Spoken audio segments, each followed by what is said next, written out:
We thank you all so much for coming out tonight. We're really looking forward to being with you. Thank you all for coming. Who here loves fantasy football? Yeah! And we're going to start by looking at what I call the money zone. This is what is happening inside the 5-yard line. And why should you care what happens inside the 5-yard line, you may ask? Well, here's why. Look at the running backs that got the most carries last year inside the 5. These were the guys that led you to fantasy victory right here. These are the guys who got all the carries. These are the guys that you wish you had on your team. And if you did have on your team, helped you win. Look at the wide receivers that got the most targets inside the 5-yard line. These are the guys that also, who didn't want these guys on your team? These were the guys that won championships. What happens inside the 5-yard line absolutely correlates to fantasy production. The guys that got all the targets, what do they have in common? Big-bodied guys. These are all guys that have big frames that quarterbacks can target, that have got big catch radiuses for their quarterbacks inside the 5. Rashard Mendenhall, a guy that was so lackluster last year that he's out of the league this year, was still highly efficient. He scored 8 times on 11 carries.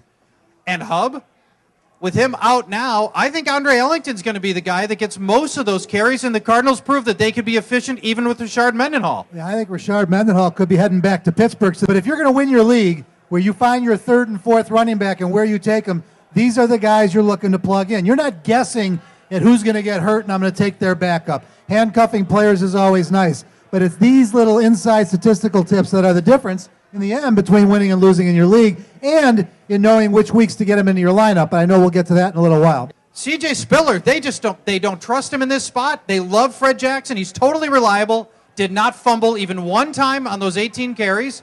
So Fred Jackson's a guy that, for where these two guys are going to get drafted, you can get Fred Jackson 7 rounds later. I'd much rather have him. Well, yes and no. This is where you got to be careful not to outsmart yourself, because C.J. Spiller wasn't on the football field. You can't stay healthy. You can't stay out there. If you're going to get bonus points for 40, 50, 60-yard touchdowns, he's the guy maybe as much as anybody in the league you want to have around.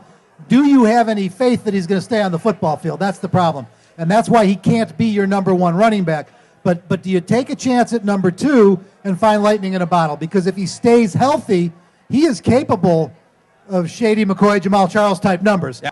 So Wes Welker's pretty fascinating as well. He was the receiver targeted the 2nd most times. Wes Welker, out of the slot, it seems improbable. I worry about Wes Welker a couple of ways. One, it doesn't seem like he's built for this kind of use, and last year was a little bit of a fluke, but also there's the concussions, Hub. And I worry that Wes Welker is a guy 32, 33 years old. One more concussion on him, and I don't know that he doesn't just walk away from the game.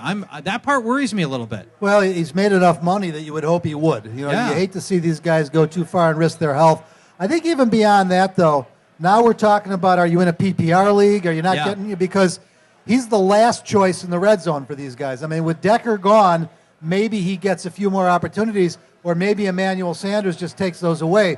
But Demaryius Thomas, Julius Thomas, and with Monty Ball getting the football, I just don't know that he's going to compete touchdown-wise with other top receivers. Give you some yards. I agree. Give you some catches. Yes. But I don't love him amongst the top 10, 15 wide receivers. If you're going to draft a quarterback, and Paul, maybe you disagree with me, because I'm actually famous for taking Drew Brees in the 1st round.